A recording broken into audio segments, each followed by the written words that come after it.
বিসমিল্লাহির রহমানির রহিম। সুপ্রিয় শিক্ষার্থীবৃন্দ, সরকারি শহীদ আব্দুল সালাম কলেজ, কালিয়া নড়াইল ব্যবসায় শিক্ষা বিভাগের ছাত্রছাত্রীদের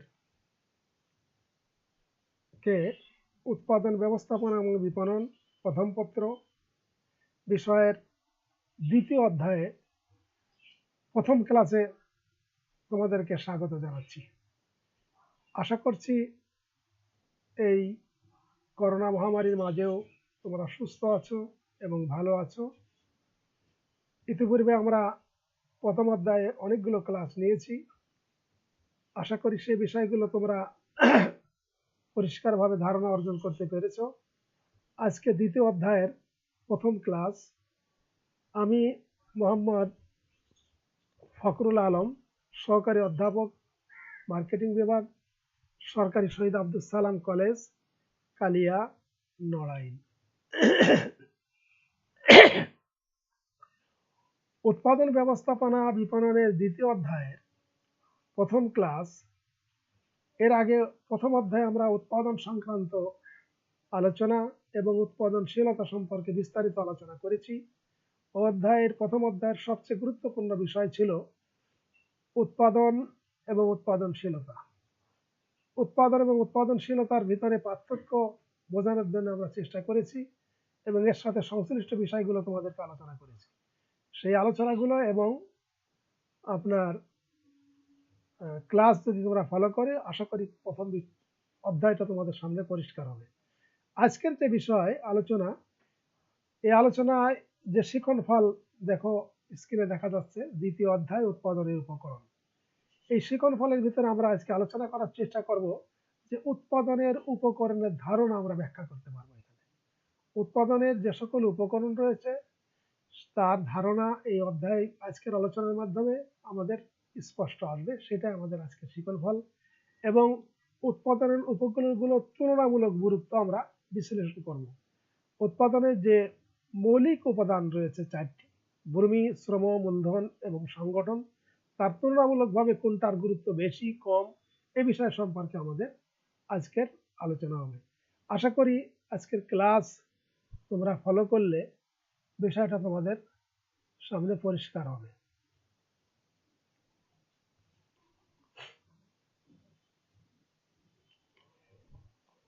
এরপরে দেখো, আমরা প্রথমেই বলেছি যে উৎপাদনের চারটি উপকরণ একত্রিত হয়ে উৎপাদন কাজ পরিচালিত হয়। উৎপাদন কাজ যখন চলে, উৎপাদনের যে বেসিক চারটি উপাদান, ভূমি, শ্রম এবং মূলধন, এই চারটে উপাদান একত্রিত হওয়ার পরেই কিন্তু উৎপাদন কার্য পরিচালনা হয়। উৎপাদন কাজ পরিচালনা করতে গেলে এই চারটি উপাদানের ভিতরে কোনোটা যদি না থাকে, কোনোটার অনুপস্থিতিতে উৎপাদন কার্য কিন্তু সুষ্ঠু সুন্দরভাবে সম্পন্ন করা যায় না। এই যথা ভূমি, শ্রম এবং মূলধন, এই চারটি উপাদানই কিন্তু আপনার এই চারটি উপকরণের নিজস্ব কিন্তু বৈশিষ্ট্য রয়েছে। যে ভূমি, শ্রম এবং মূলধন যে চারটি উপাদান, প্রত্যেকটার আলাদা আলাদা একটা নিজস্ব বৈশিষ্ট্য রয়েছে। একটাকে বাদ দিয়ে কোনো পণ্য উৎপাদন করা কিন্তু যাবে না। উৎপাদনের চারটি উপকরণের সমন্বয় বা প্রচেষ্টার ফল উৎপাদন কার্যটা, এই যে চারটি উপাদান ভূমি, শ্রম, মূলধন, এর সমন্বিত প্রচেষ্টার ফলটাই হচ্ছে উৎপাদন। এখন আমরা এই চারটা বিষয় সম্পর্কে একটু যদি আমরা আলোচনা করি, যে তাহলে আমরা বুঝতে পারলাম যে উৎপাদনের মৌলিক উপাদান হচ্ছে চারটি। 1 নম্বর ভূমি, 2 নম্বর হচ্ছে শ্রম, 3 নম্বর মূলধন, 4 নম্বর সংগঠন। উৎপাদনের উপকরণ উৎপাদনকে চক্রাকারে, উৎপাদনকে ঘিরে এই চারটি উপাদান জড়িত। এই চারটি উপাদানের মানে সমন্বিত প্রচেষ্টার ফলটা হচ্ছে উৎপাদন। চারটি উপাদান যদি সুষ্ঠু সুন্দরভাবে প্রয়োগ করা যায়, এর সমন্বিত ভাবে যদি এগুলো প্রয়োগ করা যায়, তাহলে অবশ্যই উৎপাদনটা কাঙ্ক্ষিত মাত্রায় সম্পন্ন হবে। উৎপাদন কাজে প্রয়োজন হয় এমন সবকিছুই উৎপাদনের উপাদান।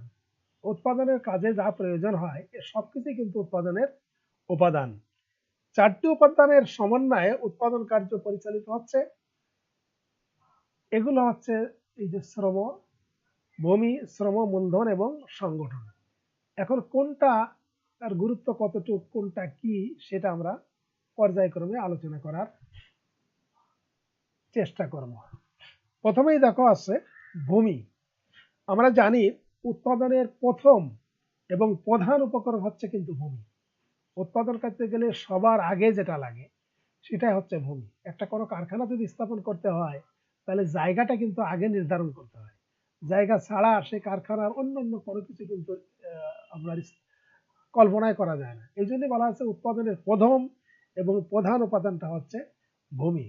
সাধারণত ভূমি বলতে আমরা বুঝি পৃথিবীর উপরিভাগ বা মাটিকেই কিন্তু আমরা সাধারণত ভূমি বলতে বুঝি। কিন্তু অর্থনীতিতে ভূমি আরো ব্যাপক অর্থে ব্যবহৃত হয়। সাধারণভাবে যেমন আমরা শুধু ভূমির উপরিভাগ মাটিকেই আমরা ভূমি বলছি, কিন্তু অর্থনীতিতে এই ভূমিটা একটু ব্যাপক অর্থে ব্যবহৃত হয়। উৎপাদন কাজে ব্যবহৃত হয় প্রকৃতি প্রদত্ত এমন সকল সম্পদকে কিন্তু ভূমি বলে। উৎপাদন কাজে আমরা ব্যবহার করছি প্রকৃতি প্রদত্ত, প্রকৃতির কাছ থেকে আমরা পাচ্ছি এমন সকল কিছুকেই কিন্তু আমরা ভূমি বলবো। যেমন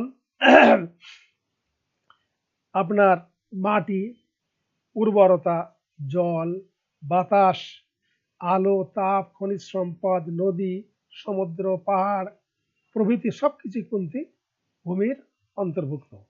তাহলে প্রকৃতির দান বলে মানুষ ভূমি সৃষ্টি করতে পারে না। যেহেতু এটা প্রকৃতির দান, এই জন্য মানুষ এটা সৃষ্টি করতে পারে না, কিন্তু এটা আবার ক্রয় বিক্রয় হয়, হস্তান্তর করা যায়। কিন্তু এগুলো যেহেতু প্রকৃতির দান, এর মালিকানা থাকে একজন, সে ইচ্ছা করলে সেটা কিন্তু হস্তান্তর করতে পারে। তাহলে ভূমি সম্পর্কে আমরা কি বুঝলাম? যে উৎপাদনের প্রথম এবং প্রধান উপাদান হচ্ছে ভূমি। আর সাধারণভাবে পৃথিবীর উপরিভাগকেই আমরা ভূমি বা যেটা মাটি সেটাকে আমরা ভূমি বলে থাকি। কিন্তু অর্থনীতিতে এর অর্থ হচ্ছে ব্যাপক। উৎপাদন কাজে ব্যবহৃত প্রকৃতিতে প্রদত্ত, উৎপাদন কাজে যেটা ব্যবহৃত হচ্ছে প্রকৃতি প্রদত্ত, যেটা প্রকৃতির মাধ্যমে আমরা পাচ্ছি, সে সব কিছুকেই কিন্তু বলা হচ্ছে ভূমি। আর ভূমি বলতে শুধু মাটি না, আমরা যেটা বললাম যে আলো, বাতাস, উর্বরতা শক্তি, তারপরে জল, নদী, এসব কিছুই কিন্তু ভূমির অন্তর্ভুক্ত। তাহলে আশা করি ভূমি বলতে আমরা শুধুমাত্র যে মানে পৃথিবীর উপরিভাগকেই শুধু ভূমি বলা হচ্ছে তা না। ভূমি হচ্ছে সৃষ্টিকর্তা, মানে সৃষ্টিকর্তা প্রদত্ত বা আল্লাহ প্রদত্ত, প্রকৃতি প্রদত্ত সকল সম্পত্তি কিন্তু ভূমির অন্তর্ভুক্ত। তাহলে ভূমির বিষয়টা আমাদের সামনে এখন পরিষ্কার হলো। এরপরে 2 নম্বর উপাদানটা হচ্ছে শ্রম। সাধারণভাবে শ্রম বলতে শারীরিক পরিশ্রমকে বোঝায়। শারীরিক যে পরিশ্রম একজন ব্যক্তি বা মানুষ যে পরিশ্রম করে সেটাকে কিন্তু সাধারণভাবে আমরা শ্রম বলে থাকি। অর্থনীতিতে শ্রম বলতে উৎপাদন কাজে নিযুক্ত মানুষের শারীরিক ও মানসিক প্রচেষ্টাকে বোঝায়। একজন মানুষ শারীরিক এবং মানসিকভাবে যে প্রচেষ্টা চালায় উৎপাদন কাজে, সেটাকে বলা হচ্ছে আপনার শ্রম। শারীরিক পরিশ্রম বলতে একজন লোক কত ঘন্টা কাজ করতেছে, কাজ করে কতটা কি উৎপাদন করতেছে, সেটা তার শারীরিক পরিশ্রম। আবার একজন লোক মেধা খাটায়, তার বুদ্ধি জ্ঞান যোগ্যতা খাটায় উৎপাদন কাজে সহযোগিতা করতেছে, সেটা তার মানসিক পরিশ্রম। একজন লেকচার দিচ্ছে, সেটা তার হচ্ছে মানসিক পরিশ্রম, সে সেখানে করছে। এই জন্য শারীরিক এবং মানসিক অর্থনীতিতে উৎপাদন কাজে নিযুক্ত মানুষের শারীরিক এবং মানসিক প্রচেষ্টাকেই শ্রম বলে। এ ধরনের প্রচেষ্টার সাথে অবশ্যই আর্থিক সম্পর্ক থাকতে হবে। মানুষের শারীরিক এবং মানসিক যে প্রচেষ্টা, সেটার সাথে আর্থিক সম্পর্ক যদি না থাকে তাহলে কিন্তু শ্রম হবে না। তাহলে অর্থের বিনিময় ছাড়া কোনো কাজ যদি কেউ করে সেটাকে আমরা শ্রম বলবো না। যে একজন মা তার শিশুকে লালন পালন করে, এই যে লালন পালন করাটা, এটা কিন্তু কোনো শ্রমের বিনিময় না। সে নিজস্ব আপনার তার প্রকৃতি প্রদত্ত যে নিয়ম, প্রকৃতির নিয়মেই একজন মা তার সন্তানকে লালন পালন করে, স্নেহ দেয়, এটা কি কিন্তু শ্রম না। কিন্তু একজন নার্স যখন অথবা কোনো আশ্রমে নিযুক্ত যারা সেবিকা, তারা যখন বাচ্চাদেরকে দেখাশোনা করে, সন্তানদেরকে দেখাশোনা করে, সেটা কিন্তু শ্রমের অন্তর্ভুক্ত। এই যে মনের আনন্দে কেউ যদি গান গায়, সেই গানটা কিন্তু শ্রমের অন্তর্ভুক্ত হবে না। কিন্তু একজন শিল্পী অর্থ উপার্জন করার জন্য গান শিখে সে টাকা উপার্জন করছে, সেটা কিন্তু শ্রমের অন্তর্ভুক্ত। তাহলে শ্রম সম্পর্কে যেটা আমরা বললাম, যে সাধারণভাবে শ্রম বলতে শারীরিক পরিশ্রমকে বোঝাচ্ছে, কিন্তু অর্থনীতিতে শ্রম বলতে উৎপাদন কাজে মানুষের শারীরিক এবং মানসিক প্রচেষ্টাকেই শ্রম বলা হচ্ছে। আর শ্রম হতে গেলে অবশ্যই সেটা অর্থের মাপকাঠিতে মূল্যায়ন হতে হবে। অর্থ যদি সেখানে জড়িত না থাকে তাহলে সেটা কখনো শ্রমের অন্তর্ভুক্ত হবে না। তাহলে আমরা ভূমি এবং শ্রম সম্পর্কে ধারণা পেলাম, যেটা উৎপাদনের বেসিক উপাদান বা মৌলিক উপাদান। এরপরে 3 নম্বর উপাদান যেটা, সেটা হচ্ছে মূলধন। সাধারণত মূলধন বলতে আমরা টাকা পয়সা বা অর্থকে আমরা মূলধন বলে মনে করি। অর্থ বা টাকা পয়সা সেটাকে কিন্তু আমরা মূলধন বলে মনে করি। অর্থনীতিতে মূলধন শব্দটা অর্থনীতিতে মূলধন আরো ব্যাপক অর্থে কিন্তু ব্যবহৃত হয়। অর্থনীতিতে মূলধন হচ্ছে মানুষের সম্পদের যে অংশ যা বর্তমানে ভোগ না করে ভবিষ্যতে পুনরায় সম্পদ আয় সৃষ্টিতে ব্যবহার করা হয়। তাহলে অর্থনীতিতে সম্পদ বলতে আমরা মানে মূলধন বলতে ওইটাকেই বোঝা হচ্ছে যেটা বর্তমানে ভোগ বা ব্যবহার, বর্তমানে যেটা ভোগ না করে কি করা হচ্ছে, সম্পদের সে অংশ যে অংশ বর্তমানে ভোগ না ব্যবহার করে ভবিষ্যতে বা পুনরায় সম্পদ ও আয় সৃষ্টিতে ব্যবহার করা হয়। তাহলে ভবিষ্যতে সম্পদ এবং আয় বৃদ্ধি পাবে এই সৃষ্টিতে যেটা ব্যবহার করা হয় সেটাকেই বলা হচ্ছে মূলধন। তাহলে মূলধন মানুষের শ্রম দ্বারা অর্জিত বা পুনরায় উৎপাদন কাজে ব্যবহৃত হয়। মূলধন যেটা, সেটা মানুষ শ্রম দ্বারা অর্জন করে এবং সেটা উৎপাদনের কাজে ব্যবহৃত হয়। উৎপাদন করতে গেলে যে কাজে যে জিনিসটা ব্যবহৃত হয় সেটাকে বলা হচ্ছে, যেটা শ্রম দ্বারা অর্জিত হয় এবং উৎপাদন কাজে ব্যবহৃত হয় সেটাকেই বলা হচ্ছে মূলধন। যেমন যন্ত্রপাতি, কাঁচামাল, যানবাহন প্রভৃতি কিন্তু এই মূলধনের অন্তর্ভুক্ত। তাহলে আমরা ভূমি, শ্রম এবং মূলধন সম্পর্কে আশা করি আমরা একটা পরিষ্কার ধারণা এখান থেকে অর্জন করতে পারলাম। এরপরে আসছে আপনার সংগঠন। সংগঠনটা ভূমি, শ্রম, মূলধনের পরবর্তী পর্যায়ে উৎপাদনের চতুর্থ মৌলিক উপাদান সংগঠন। এই সংগঠন উৎপাদনের চতুর্থ এবং শেষ উপাদানটা হচ্ছে সংগঠন। সংগঠনের উপাদানের বাকি 3টি উপাদান যেমন ভূমি, শ্রম, মূলধনকে সংগ্রহ করে এরা একটা সমন্বয়ের কাজ করে। ভূমি, শ্রম, মূলধন বিচ্ছিন্নভাবে যদি থাকে তাহলে কিন্তু উৎপাদন সম্ভব নয়। উৎপাদিত কাজটা সংগঠনের মাধ্যমে সম্পন্ন হয়। এই জন্য এখানে বলা হচ্ছে যে ভূমি, শ্রম, মূলধনকে সংগ্রহ করে সমন্বয়ের মাধ্যমে উৎপাদন কার্য পরিচালনা করাকে সংগঠন বলা হয়। সংগঠন অন্যান্য উপাদানের সংযোগ বা সমন্বয় সাধন করে। এটি উৎপাদনের ক্ষেত্রে ঝুঁকি গ্রহণ করে এবং তার মুনাফা তারা ভোগ করে। তাহলে এক জায়গায় জমি আছে, এরপরে কাজ করা লোক আছে, অর্থ আছে, কিন্তু সেখানে যদি উদ্যোক্তা না থাকে, সেই একজন জমি ক্রয় করবে, জমি ক্রয় করে সেখানে ইন্ডাস্ট্রি স্থাপন করতে গেলে অর্থের প্রয়োজন আছে। তারপরে উৎপাদন করতে গেলে সেখানে এক শ্রেণীর লোক লাগবে যারা শ্রম দিয়ে সেই উৎপাদন কার্য পরিচালনা করবে। তাহলে উৎপাদনের এই যে বিচ্ছিন্নভাবে যদি ভূমি, শ্রম এবং মূলধন থাকে, সংগঠন যদি না থাকে, সেখানে উদ্যোক্তা যদি না থাকে, তাহলে কিন্তু উৎপাদন ঠিক মতো হবে না। এই জন্য উৎপাদন কার্য ঠিক রাখার জন্য এই সংগঠনের কিন্তু প্রয়োজন রয়েছে। কিন্তু সংগঠন যদি সরাসরি উৎপাদনের সাথে যদি জড়িত, এখানে ওইভাবে যদি আমরা মনে করি যে ভূমি যেমন দেখা যাচ্ছে যে কাজে লাগতেছে, তারপর শ্রম লোকজন সেখানে কাজ করে উৎপাদন কার্য পরিচালনা করতেছে, অর্থ বা সম্পদ না হলে উৎপাদন সম্ভব হচ্ছে না। কিন্তু এই সমস্ত কাজগুলোর ভিতরে যদি সমন্বয় সাধন করা না হয়, একত্রিত যদি করা না হয়, তাহলে কিন্তু উৎপাদন কার্য সঠিকভাবে সম্পন্ন হবে না। তা আমরা নিচের ক্লাসেও এমনি জানি যে উৎপাদনের অর্থনীতি যারা পড়ছে, উৎপাদনের বেসিক উপাদান ভূমি, শ্রম, মূলধন, সংগঠন সবাই বলে। ইন্টারমিডিয়েট লেভেলে আমরা এই গুলোকে আমরা আর একটু ডিটেলস আলোচনা করার চেষ্টা করব, ভূমির সম্পর্কে বিস্তারিত আলোচনা করার চেষ্টা করব। তাহলে আমরা এই যে 4টি বেসিক উপাদান, তার ভিতরে যদি আমরা ধারাবাহিকভাবে যদি বর্ণনা করি, তাহলে সবচেয়ে বেশি গুরুত্বপূর্ণ কোনটা? সবচেয়ে বেশি গুরুত্বপূর্ণ হচ্ছে ভূমি। এই জন্য বলা হচ্ছে উৎপাদনের বেসিক বা মৌলিক উপাদান ভূমিকে বলা হয়। যদি বলা হয় যে উপকরণের বেসিক বা মৌলিক উপাদান কোনটা, তাহলে নিঃসন্দেহে আসবে যে ভূমিটা হচ্ছে উৎপাদনের মৌলিক বা বেসিক উপাদান। যেমন এই জন্যই প্রথমে বলা হয়েছে উৎপাদনের প্রথম এবং প্রধান উপাদান হচ্ছে ভূমি। ভূমি ছাড়া কোনো কিছু কিন্তু কল্পনাও করা যায় না। এই জন্য ভূমিকেই বলা হচ্ছে 1 নম্বর উপাদান।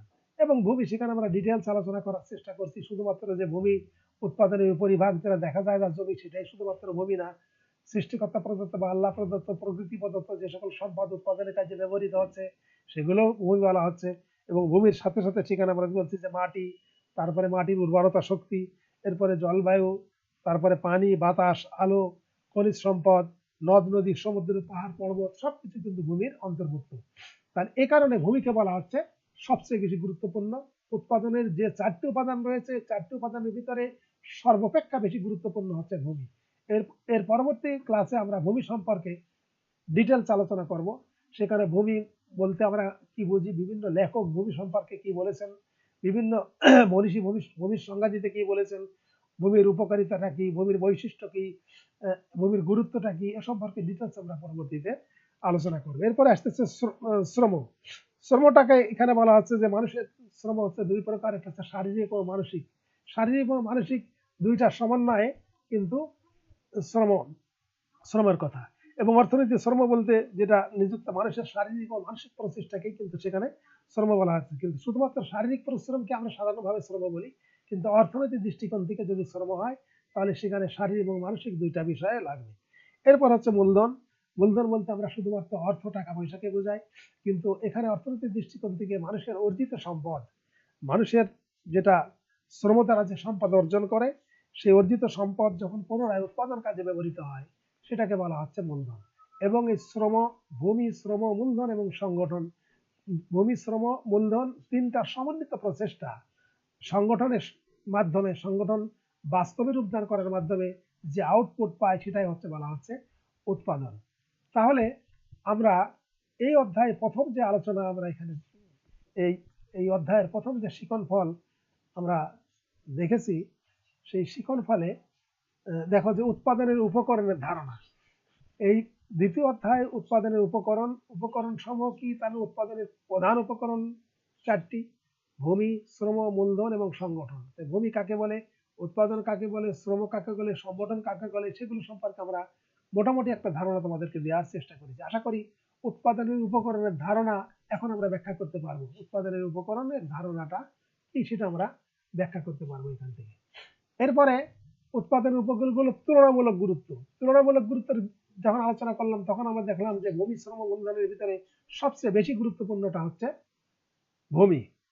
ভূমি ছাড়া উৎপাদনের অন্যান্য উপকরণের কোনো প্রশ্নই আসে না। আগে ভূমি ঠিক করতে হবে, তারপরে আপনার শ্রম, এরপরে মূলধন এবং সংগঠন। যদিও সবার আগে, যদিও আপনার ভূমির উদ্যোক্তা করতে গেলে সংগঠনের এর সাথে রিলেটেড আছে, এই জন্য বেসিক অনেক সময় যদি বিতর্কের যদি অনেক সময় বলা হয়, প্রত্যেকটারই গুরুত্ব রয়েছে যে একটা ছাড়া আর একটা কখনো সম্ভব নয়, কিন্তু আগে কোনটা পরে কোনটা সেই দৃষ্টিকোণ থেকে ভূমিকে অগ্রাধিকার দেওয়া হয়েছে, প্রথম এবং প্রধান উপাদানকে ভূমিকে বলা হয়েছে। এরপরে আমরা শ্রম এবং সংগঠন সম্পর্কে আলোচনা করেছি। আগামী ক্লাসে আমরা এই দ্বিতীয় অধ্যায়ের আপনার ভূমি সংক্রান্ত ডিটেলস আলোচনা করব। সেখানে এই অধ্যায়ে আমরা ভূমির বৈশিষ্ট্য এবং গুরুত্ব সম্পর্কে আমরা ব্যাখ্যা করতে পারবো। ভূমি কি, তার ভূমির বৈশিষ্ট্য কি, গুরুত্ব, যদি সেখানে আমরা সময় পাই তাহলে শ্রমের ধারণা, শ্রমের বৈশিষ্ট্য এবং গুরুত্ব সম্পর্কে আমরা ব্যাখ্যা করতে পারবো। আশা করি এই মহামারী প্যান্ডামিক এই সিচুয়েশনের মাঝে তোমরা শারীরিকভাবে সুস্থ থাকবে সেটা কামনা করি। আর নিয়মিত মাস্ক ছাড়া কখনো বাইরে যাবে না, বাইরে গেলেই নিয়মিত সাবান দিয়ে হাত ধোবে এবং সুস্থ থাকবে। এবং যতটুকু অনলাইনে যে ক্লাসগুলো হচ্ছে আমাদের কলেজের ওয়েবসাইটে তোমরা ধারাবাহিকভাবে এই ক্লাসগুলো দেওয়া আছে। তোমরা যদি প্রথমেও যদি দেখতে না পারো তাহলে ওয়েবসাইটে ঢুকলেই প্রথমের দিকে দেওয়া আছে, আবার পরেও দেখতে পারবে, একাধিকবার সেখানে দেখার সুযোগ পাবা। এখান থেকে কোনো বিষয় সম্পর্কে যদি কোনো প্রশ্ন তোমাদের জাগে, কোনো যদি জানার প্রয়োজন হয় কোনো বিষয়, যেই বিষয়টা আমরা বুঝতে পারছি না, আমার শিক্ষক পরিচিতের ওখানে আমার মোবাইল নাম্বার দেওয়া আছে। আশা করি তোমরা সেই বিষয় সম্পর্কে পড়াশোনা করবে এবং যেটা না বুঝতে পারবে মোবাইলের মাধ্যমে আমাদের কাছ থেকে জানার চেষ্টা করবে, তাহলে বিষয়টা তোমাদের কাছে পরিষ্কার হবে। আমরা ইতিমধ্যে কিন্তু প্রথম অধ্যায় শেষ করে ফেলেছি, দ্বিতীয় অধ্যায় আমরা শুরু করছি। এটা সহজ অধ্যায়, কয়েকদিনের ভিতরে শেষ হয়ে যাবে। তোমরা পরবর্তী ক্লাসগুলো ফলো করো, সুস্থ থাকো এবং তোমাদের সবাইকে শারীরিকভাবে সুস্থ থাকো। এবং আগামী ক্লাসে তোমরা নিয়মিতভাবে ক্লাসগুলো অনুসরণ করার চেষ্টা করো, এই কামনা করে আজকের অনলাইন ক্লাসে তোমাদেরকে সকলের শারীরিক সুস্থতা কামনা করে শেষ করছি। ধন্যবাদ।